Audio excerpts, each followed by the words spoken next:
Depuis très longtemps, en des temps immémoriaux, la région Kim Son Phat Diep faisait partie du Prat de mer Thanh Phu, lieu de rencontre dans l'immensité de l'océan, une ramification du fleuve Rouge et du fleuve Can. La nature a rendu ce lieu particulièrement dangereux. Ce chant populaire vietnamien y fait allusion. Sur les flots du port de Thanh Phu, en s'y prenant bien, vous traverserez, sinon vous vous perdrez noyé. Puis, la mer et les vagues ont cédé la place à la terre, aux alluvions, et jusqu'en 1829, le mandarin Nguyen Công Trứ, en qualité de légat pour les affaires agraires, avait pour mission de transformer ces terres insalubres en district nommé Kim Son Phat Diep, comprenant 7 cantons, 60 villages, sur une superficie de 6000 hectares environ.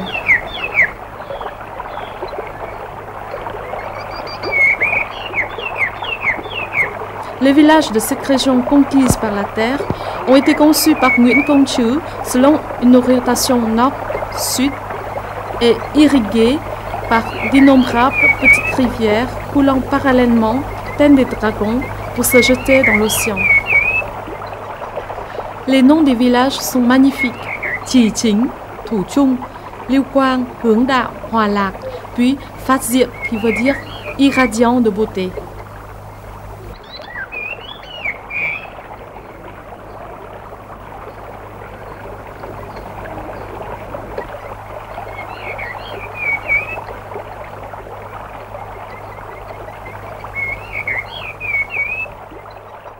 L'hôtel du noble mandarin Nguyen Công Trứ est érigé sur l'emplacement de la maison même où jadis il a vécu au village Lac Thiet, commune de Quang Thiet à Kim Son, pour rendre hommage à la mémoire et à l'œuvre de celui qui avait posé la base du développement de toute la région de Kim Son d'aujourd'hui.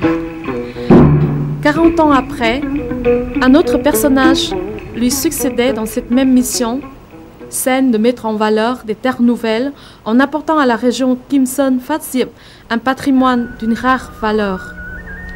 L'ensemble architectural de la cathédrale de Phat Diep, réalisé par le père Chen Luk, en français le père Sis. Le père Sis, appelé Hiu dans son enfance, naquit en 1825 dans la chrétienté de Đạo Đức, paroisse de Kẻ Dừa, qui appartient aujourd'hui au diocèse de Thanh Hóa. Ces montagnes calcaires font partie du paysage familier du jeune Hiu. Est-ce cet espace géographique, bordé de rivières et de montagnes, qui a inspiré ce jeune garçon? Plus tard, il a rêvé de construire un ensemble architectural où il y aurait le mariage de l'eau, de la pierre et du bois. Plus loin encore, au milieu de cette forêt de pierres, à côté du village du jeune Hiu, se dresse une pierre, une statue à mi-corps que les villageois appelaient La Vang. C'est ici que se trouve la paroisse Kẻ Dừa, enveloppée d'un espace immense et paisible. L'église, elle, a été construite plusieurs années après le décès du père Sis. Ce lieu est le lieu même où l'enfant Hiu avait appris le catéchisme, assisté aux offices. Il n'y a aucun doute que ce paysage ait marqué la personnalité et influencé le cheminement spirituel et religieux de son devenir.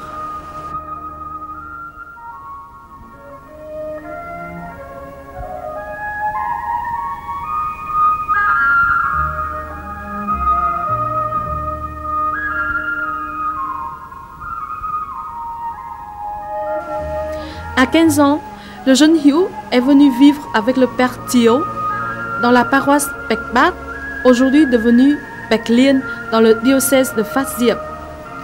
Ce sont encore ces rangées de montagnes, ces immenses champs, cette église qui ont à jamais marqué le jeune Hiu, et c'est le pavage de cette église construite en 1906 qui l'a foulé de ses pieds.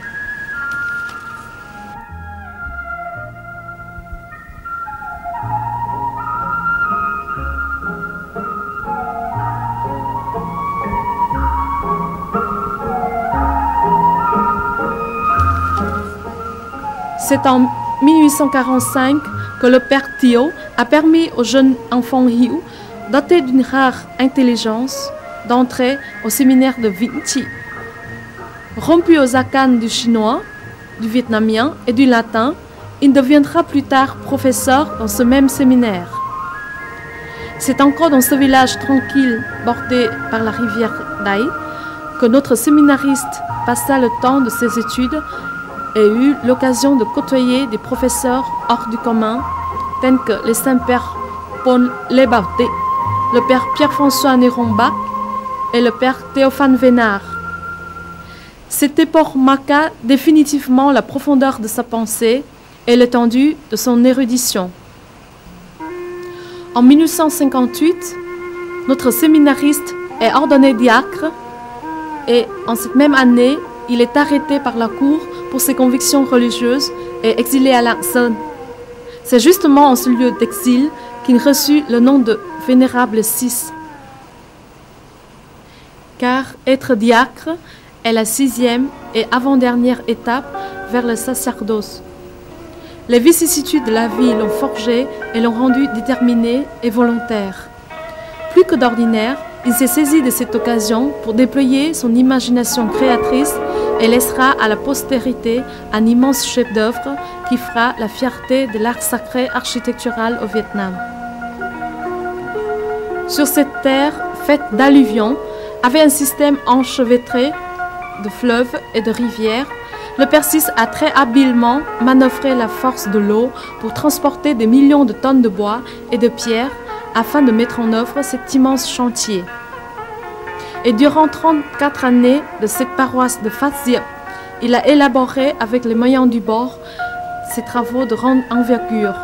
Il a progressivement réalisé l'ensemble de la cathédrale de Phat Diep.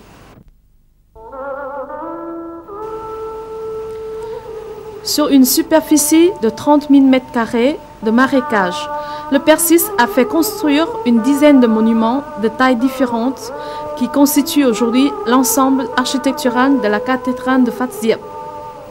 Le monticule du sépulcre est la première construction érigée en 1875 dans l'objectif de mesurer le niveau d'affaissement du terrain.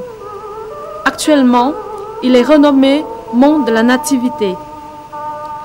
Le monticule dit de Gethsémani rappelle à la mémoire le moment où le Christ priait au jardin des Oliviers, la veille de sa passion. Il a été construit en 1896 et à partir de 1925, il a été dédié à Notre-Dame de Lourdes, dont la statue a été offerte par un missionnaire de Yunnan en cette même année. La grotte de Bethléem et ses deux arbres enlacés dans leur vieillissement forment à l'heure actuelle un ensemble naturel d'écorce et de pierres. Elle a été élevée en 1898 et rebaptisée sous le nom de Mont du Calvaire. Se souvenant de son exil à Lạng en 1860, au cours duquel le père VI a connu des heures de graves maladies et pensa ne pas s'en sortir, il a formulé un vœu à la Sainte Vierge. Très Sainte Vierge, si j'arrive à traverser cette épreuve, lorsque je pourrai retourner à mon ancienne paroisse, je ferai construire une église qui t'est dédiée, toi, notre Sainte Mère. En effet, devenu curé de la paroisse de Phat Diep, il a mis en œuvre le vœu qu'il avait formulé auparavant et en 1883, il fit donc construire la chapelle du Cœur Immaculé de Marie. Cette chapelle a été construite presque totalement en pierre, une pierre d'une qualité exceptionnelle et sculptée avec une minutie extrême. Elle peut donc être considérée comme la perle au sein de cet ensemble architectural de Phat Diep. La façade extérieure a été l'œuvre remarquable du mariage de la pierre, donnant toute sa majesté à l'édifice et celui de la main talentueuse de l'homme fidèle à la tradition d'autrefois. La façade de la chapelle est surmontée au centre d'un édicule faisant écrin à la statue de Notre-Dame et encadrée de 2 tourelles. Ces 2 tours carrées à 5 niveaux sont calquées sur le modèle de la tour Tháp Bút, tour du pinceau, située à la proximité du lac Hoàn Kiếm, l'arc de l'épée restitué à Hanoï. La tour centrale est magnifiquement sculptée d'un cœur transpercé d'un glaive, symbole du cœur immaculé de Marie. Très remarquable, le Persis a fait sculpter sur le baldaquin en pierre des inscriptions en différentes langues, au sommet desquelles est gravée en vietnamien cette prière. Cœur immaculé de Marie, priez pour nous. Nous sommes à l'intérieur de la chapelle, qui est considérée comme une œuvre architecturale de premier ordre au Vietnam. Elle a été minutieusement sculptée et décorée dans la pierre. Le soubassement, les colonnes, les traverses, les murs, les balustrades, les tours et les autels sont entièrement réalisés en pierre de taille. Cependant, ces chefs-d'œuvre en pierre ont conservé tous les aspects de la sculpture traditionnelle en bois. L'intérieur de l'édifice est en marbre. La pierre, soigneusement polie, a des traits fins et légers. C'est pour cette raison que les experts ont déclaré que cette chapelle a réuni en son sein les plus remarquables chefs-d'œuvre sculpturaux du pays à l'époque où elle a été bâtie. Des 4 côtés de cette chapelle, les cloisons sont constituées de balustrades de marbre, près desquelles sont dressés des panneaux de marbre ajouré, représentant avec un relief saisissant cyprès et chrysanthème à l'est, prunier et bambou à l'ouest. Le prunier symbolise la noblesse.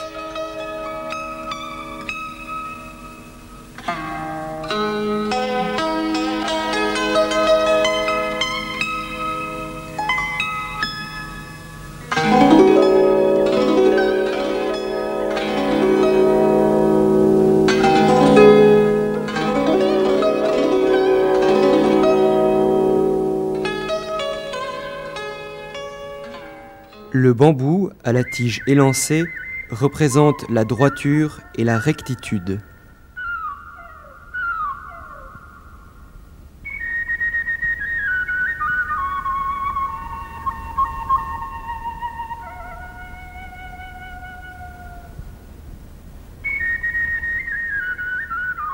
Le chrysanthème, seule fleur offerte par la nature en automne, figure le dépassement de toute beauté naturelle.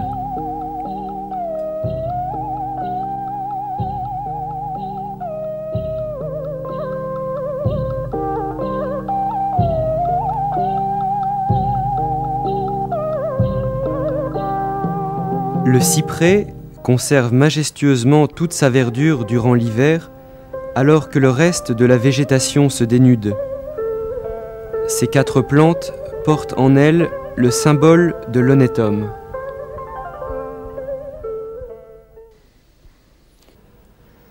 L'autel central est taillé d'un seul bloc monolithe, au cœur duquel un cœur transpercé d'un glaive évoque la souffrance de la Sainte Vierge dans le mystère de la rédemption de son Fils.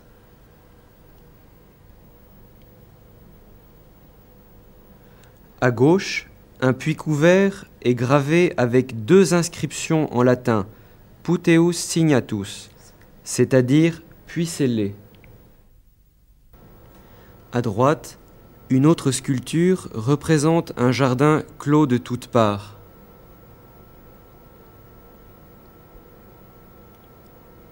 Il est orné de fleurs et de feuilles, évoquant la chasteté virginale du cœur immaculé de Marie. La face du maître-autel illustre des scènes de la vie de la Sainte Vierge à la lumière de la Bible. Les faces sur les côtés sont couvertes de sculptures signifiant sa vie d'après une perspective vietnamienne. Le lotus est la fleur considérée par excellence comme le symbole de la pureté. Ici, le Persis se montre particulièrement audacieux en mêlant ses fleurs locales à la décoration d'un autel chrétien. En effet, le lotus a été choisi pour devenir l'emblème du bouddhisme. Sa vie est décrite selon toutes ses étapes. Bourgeon, il éclot en fleurs, puis se transforme en fruit avant de se faner. Autrement dit, c'est le cycle de vie du lotus au cœur duquel est sculptée une feuille en forme de croix. Ainsi, le lotus reste le symbole du bouddhisme, tandis que la croix demeure celui du christianisme. On dirait qu'à travers cette sculpture, l'artisan a voulu nous rappeler que toutes les religions, toutes les cultures, aussi différentes soient-elles, peuvent coexister, cohabiter. En admirant cet ensemble, chef-d'œuvre parfait, nous songeons au cycle de la vie tel que le conçoit la foi bouddhiste, la naissance, la croissance et la mort qui conduit à une renaissance. Mais en posant l'image de la croix au cœur même de la sculpture, le Père VI semble vouloir nous transmettre un message d'une portée théologique de grande importance. Le cycle de la vie du lotus, le cycle d'une existence, le cycle des vicissitudes de l'histoire de l'humanité peuvent être portés à leur centre par la croix du Christ qui les purifiera, les transformera et les fera déboucher dans la vie à jamais. Sur l'une des plus grandes sculptures de l'église de Pierre, le vénérable Père VI, curé de la paroisse de Fatim, se distinguait aussi pour son audace, en introduisant un sujet totalement étranger à la conception chrétienne de cette époque. Il a posé au cœur de la fresque le symbole du yin et du yang. Or, le yin et le yang est la conception même du fondement de l'univers d'après la perception orientale. L'extrémité engendre la dualité engendre les quatre traits confèrent l'hexagramme se transforme en 1000 choses dans l'univers. Telle est la vision du monde extraite du grand livre des mutations de la pensée chinoise, qui ramène cette variété sans limite à un schème mathématique, enserrant la création du monde comme un réseau, ou plutôt formant la trame qui la supporte et l'anime. Revenons maintenant à la face extérieure de la fresque qui comporte des sculptures représentant les traits souriants d'un lion, le lion de Juda, symbole du Christ inspiré de la Bible. Le Père VI nous redit que c'est Jésus-Christ, le centre, la source, le principe, le commencement et la fin de toute chose dans le monde.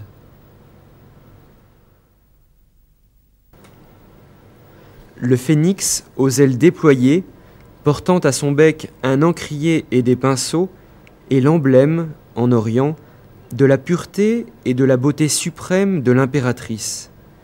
Ici, le Père VI veut évoquer les vertus et l'image de la Sainte Vierge dans sa conception du Verbe de Dieu à travers son propre corps. En 1889, le Père VI a fait construire la chapelle du Sacré-Cœur dans une variété de bois, dit bois de fer mielé. La porte d'entrée de cette chapelle est un chef-d'œuvre sculpté en bois avec une profusion de détails minutieux. Un haut fonctionnaire français à l'époque s'émerveillait devant cette sculpture et avait demandé au Père VI la permission d'emporter ses travaux en bois à une exposition à Paris. La réponse fut négative et il déclara que la sculpture avait été consacrée en offrande perpétuelle au Seigneur et devait rester sur place.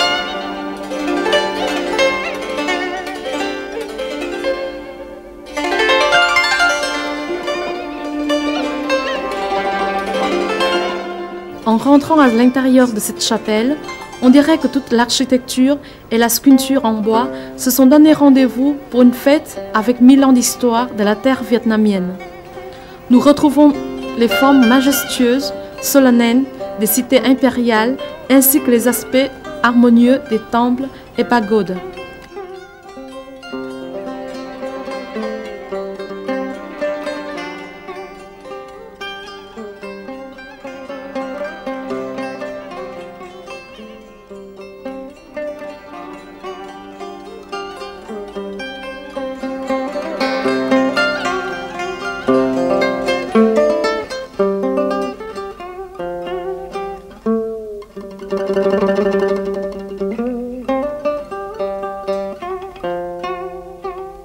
Les autels en pierre sculptés sont lourds de symboles. Ils présentent des figures animales pour évoquer le Christ. À gauche, un agneau. Le Christ est l'agneau de Dieu. Ailleurs, un pélican nourrissant des petits de sa propre chair et de son propre sang.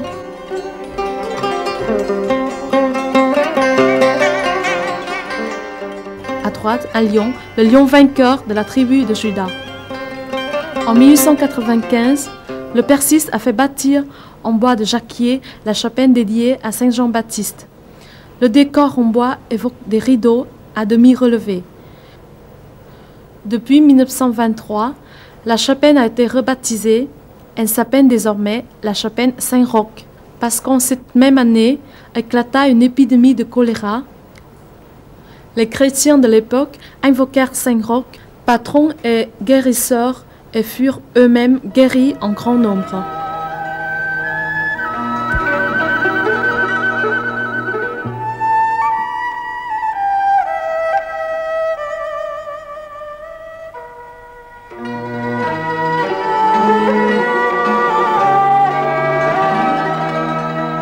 Peu après, le Persis a continué à faire construire d'autres chapelles et en 1896, il a fait bâtir la chapelle Saint-Joseph au sud-ouest de la cathédrale en bois de fer. Ces colonnes, de section octogonale, sont sculptées de feuillages et de fleurs de lys, symbole réservé à la pureté de Saint-Joseph.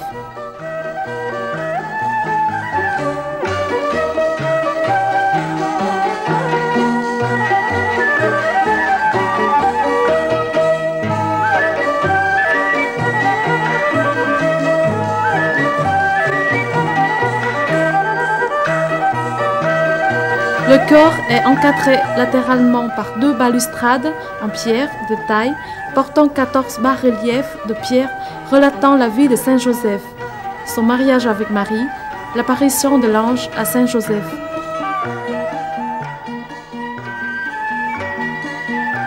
Sa visite à Élisabeth, Saint Joseph et Marie bafouée. La naissance de Jésus, la présentation de Jésus au temple,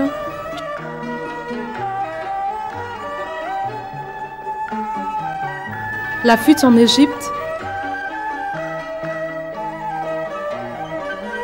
la Sainte Famille au travail, Jésus perdu et retrouvé à 12 ans, Jésus apprenti auprès de Saint Joseph, enfin le décès de ce dernier. Toutes les sculptures rendent hommage à la vie cachée et toute offerte de Saint Joseph.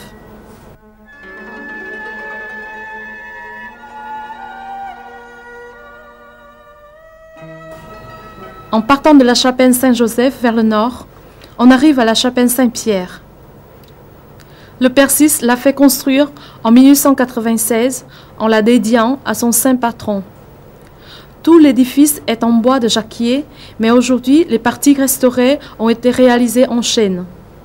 Dans la chapelle Saint-Pierre, nous pouvons admirer ces chefs-d'œuvre en bois représentant un trousseau de clés, la tiare à 3 couronnes, symbole de la charte suprême de Saint-Pierre dans l'Église. Tout a été calculé, pensé pour qu'il y ait harmonie, complémentarité et assistance réciproque des multiples éléments.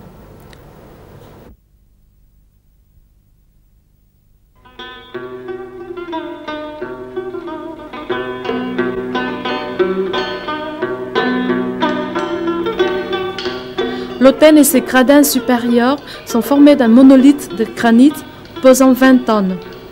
Le chœur est encadré latéralement par des balustrades de pierre portant des bas-reliefs représentant les 12 apôtres.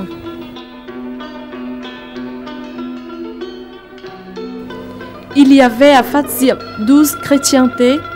Le Persis a eu l'idée de donner à chacune un nom d'apôtre. C'est ce nom, accompagné d'une petite prière, qu'on retrouve gravée sur ces 12 reliefs.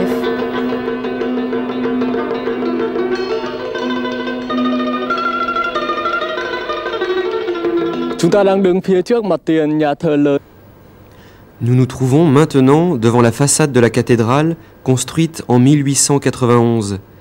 Elle est rythmée par 5 porches en pierre de taille, surmontées de 3 tours carrées, coiffées de toitures en pente incurvée. La tour carrée et les toits incurvés proviennent de l'harmonieuse union du yin et du yang. Le chiffre 3 est le symbole dans la philosophie orientale des 3 éléments, ciel, terre, homme. C'est un lien organique qui tisse l'univers. Le chiffre 3 évoque encore pour le chrétien le mystère de la Trinité. En contemplant l'ensemble de la façade de la cathédrale, nous y voyons une heureuse alliance de l'architecture asiatique et l'esprit du gothique. Bien que déployée de façon majestueuse sous ses toits incurvés, la cathédrale de Fadzim ne s'élance pas vers les hauteurs, mais se blottit silencieusement dans une attitude tout orientale. En Occident, l'architecture est conçue pour que l'œuvre émerge de l'ensemble de la création, tandis qu'en Orient, les œuvres architecturales se veulent en harmonie avec le paysage qui les entoure, avec la nature en somme. Sur la façade, on peut apercevoir les arcs majestueux, délicatement sculptés dans la pierre, qui sont comme des rideaux ouverts, invitant les hommes à entrer dans la cathédrale. Au-dessus de chacun des 5 porches, 3 bas-reliefs retracent les 15 mystères du rosaire.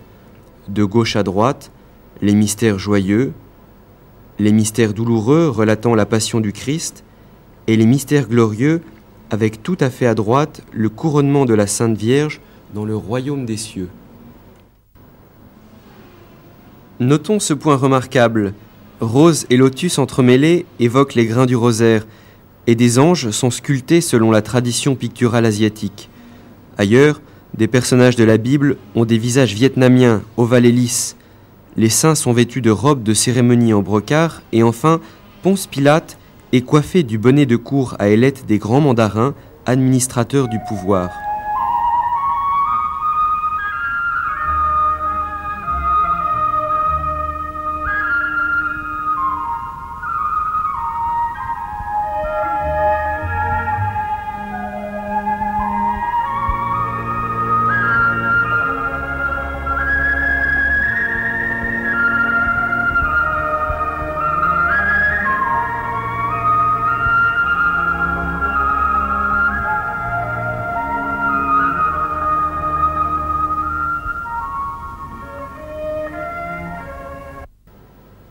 Sur les parois intérieures de la façade de la cathédrale sont représentés 6 anges, tenant en main les vasques d'eau bénite. Au-dessus de la tête de chacun des anges, une phrase en latin tirée des Saintes Écritures. « Laissez la porte ouverte à vos frères. Pardonnez à vos ennemis avant de vous présenter à l'autel de Dieu. » Nous voici à l'intérieur de la cathédrale de Fadzim, édifiée en 1891. D'après les archives historiques, la construction proprement dite n'a duré que 3 mois, tandis que la préparation des matériaux et la consolidation des fondations ont nécessité des travaux préliminaires qui se sont échelonnés sur une dizaine d'années. Cette œuvre peut être considérée comme la réussite de l'alliance des 2 architectures occidentales et orientales. L'architecture de l'Occident a inspiré l'entrée de la cathédrale et la nef qui s'élève vers le haut. En pénétrant dans l'édifice, il faut rester un moment sur place pour avoir une vue plus claire, car l'intérieur est beaucoup plus sombre. Le style s'inspire des canons architecturaux traditionnels des pagodes et des temples anciens, réussissant à créer une atmosphère de silence et de recueillement propice à la méditation et à la prière. L'architecture asiatique se manifeste dans la structure même de l'édifice à travers les colonnes, les traverses, les autels, ainsi que par la minutieuse perfection des sculptures et la pureté des lignes. La nef de la cathédrale est rythmée longitudinalement en 9 travées par 6 rangées de colonnes en bois lime, dit bois de fer, soit au total 52 colonnes soutenant les 4 toitures. Les 16 grandes colonnes de la nef centrale ont 2,65 m de périmètre, 11 mètres de hauteur et pèsent 7 tonnes chacune. Plus le volume s'élève, plus l'espace se réduit. La cathédrale est soutenue par 9 poutres traverses entièrement sculptées dans la masse. Ces sculptures ont des traits plus massifs dans les travées postérieures, plus fins dans les travées antérieures. Chacune de ces travées peut peser jusqu'à 25 tonnes. À l'époque, il y a plus de 100 ans, les matériaux furent transportés des régions lointaines jusqu'à Fadzim avec des moyens très rudimentaires, seulement à la poigne des hommes et à la force des buffles. À l'intérieur de la cathédrale, nous sommes d'emblée attirés par 2 rangées centrales de grands piliers qui mènent vers le chœur. Nous sommes dans le sanctuaire de la cathédrale de Fadzim. Cet espace, décoré par un ensemble de panneaux de bois finement sculptés, scintille de dorures et de cinabre. Ce cadre fit dire à un journaliste français de l'époque « Rarement ai-je connu un endroit aussi splendide, aussi grandiose que le chœur de cette cathédrale.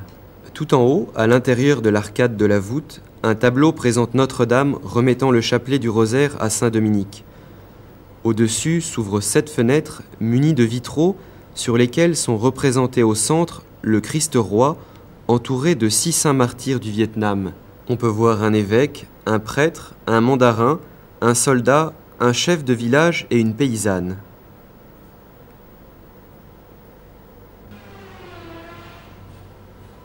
Juste en dessous du tableau trône la statue de Notre-Dame en gloire, portant l'enfant Jésus entouré d'images peintes de différents saints. Voici l'ancien maître-autel, monolithe de 3 mètres de long, dont les 3 faces représentent des sculptures de roses d'une grande finesse et d'une délicate beauté.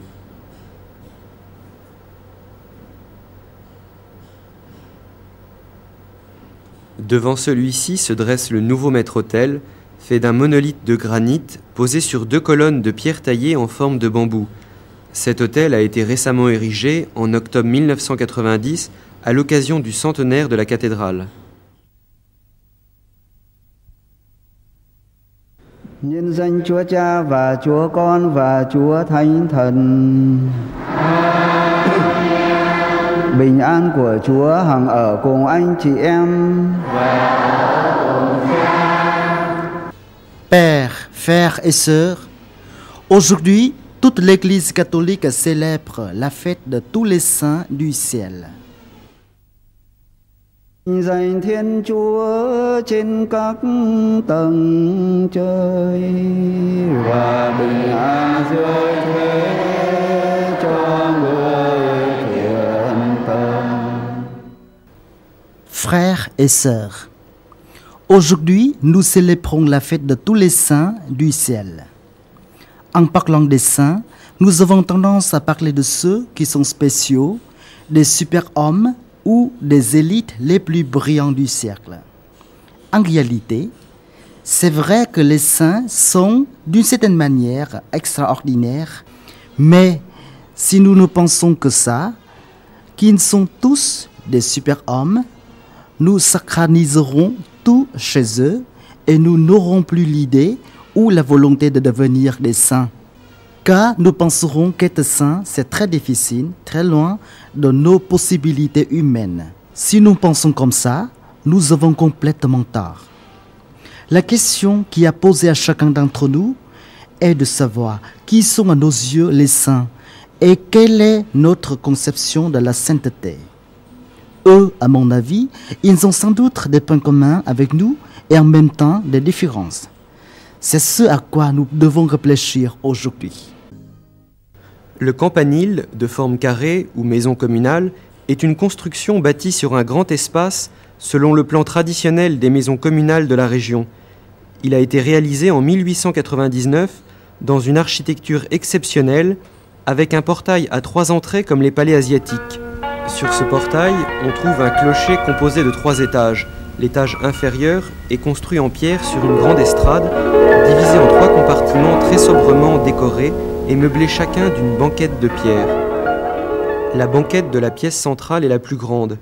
Elle est taillée dans un grand bloc de pierre que la légende fait dire avoir servi de lit de repos au roi Ho Quili dans l'ancienne citadelle de la dynastie des Ho, dans la province de Thanh Hoa au XVe siècle. Le père VI fit mettre ce grand bloc de pierre au milieu de la maison communale pour rappeler à la mémoire des pèlerins que le Christ a pris son dernier repas avec les apôtres avant de se faire livrer. À l'entrée même de l'édifice, une inscription est gravée « Chapelle de la Scène du Seigneur ». Ce qui est remarquable ici, c'est que le père VI n'a pas voulu faire construire une table à l'occidentale autour de laquelle se réunissent Jésus et ses apôtres, comme l'avait représenté Léonard de Vinci. Il a voulu évoquer une scène typiquement locale. Le Christ s'installe avec ses apôtres sur ce bloc de pierre en guise de lit, comme le maître avec ses disciples, position familière dans le quotidien des Vietnamiens. D'après la conception asiatique de l'univers, la forme carrée de ce bloc de pierre est le symbole de la terre, tandis que la voûte arrondie représente le ciel. C'est trop tard.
Au troisième et dernier étage se trouve le clocher avec ses toits au pantin curvé, et suspendue là une grande cloche de fabrication typiquement locale dans un style asiatique, mesurant 1,90 m de hauteur, 1,10 m de diamètre et pesant près de 2 tonnes.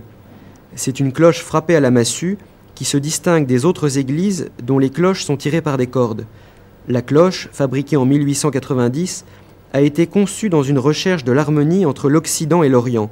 D'un côté, à l'ouest, toutes les inscriptions sont sculptées en latin, et à l'est, elles sont écrites en caractères chinois. Nous pouvons également lire 2 lignes verticales toujours en caractères chinois, bien commun de la paroisse de Fatzim. L'autre ligne signifie réalisé en l'année lunaire Kainzhen, année du tigre, du règne de l'empereur Taintai.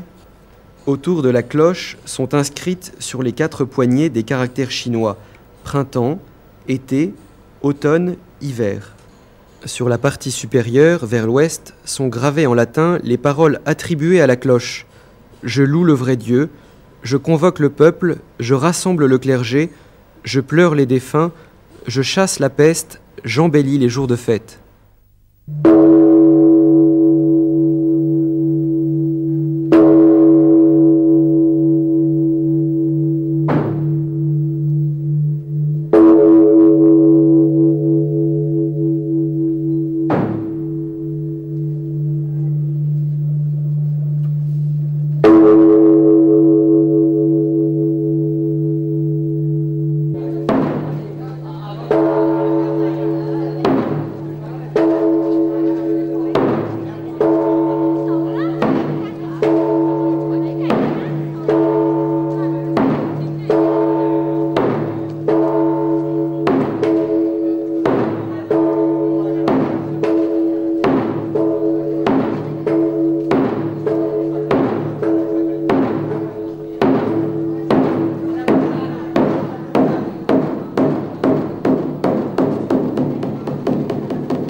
Thiên Chúa,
Nghìn năm thiên cung vẫn còn như mới.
Ainsi, depuis son arrivée à Fat Sip jusqu'à son décès durant 34 ans, le Persis a rendu hommage à cette ville en la faisant resplendir de beauté.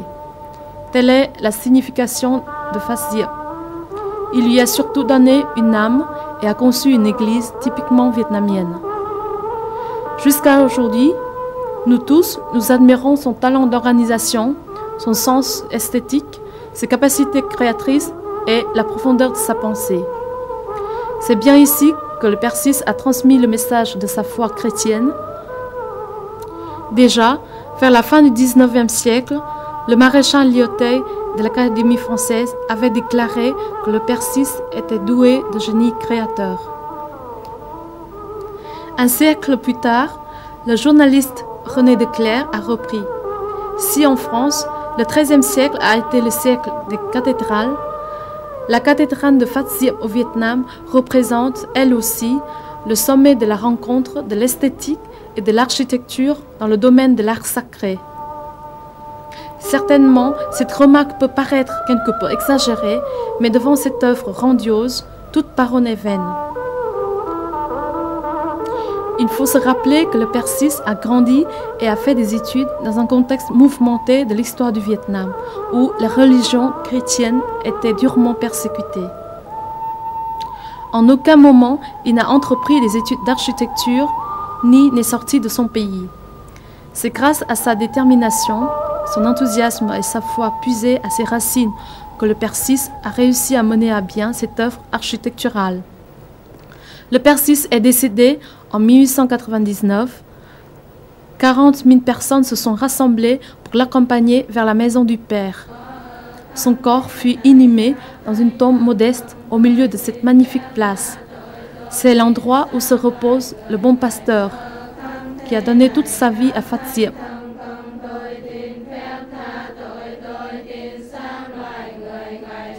Et pourtant, avant de quitter ce monde, le Père se demandait s'il avait commis des fautes à l'encontre de ceux qui l'entourent. Il avait demandé à ses proches de l'enterrer sous le passage des pèlerins, à même le sol, sans tombeau, ni stèle retraçant sa vie. Mais les générations suivantes n'ont pas osé accomplir ce vœu. Elles lui ont élevé un tombeau à la place actuelle devant la cathédrale qu'il a fait construire.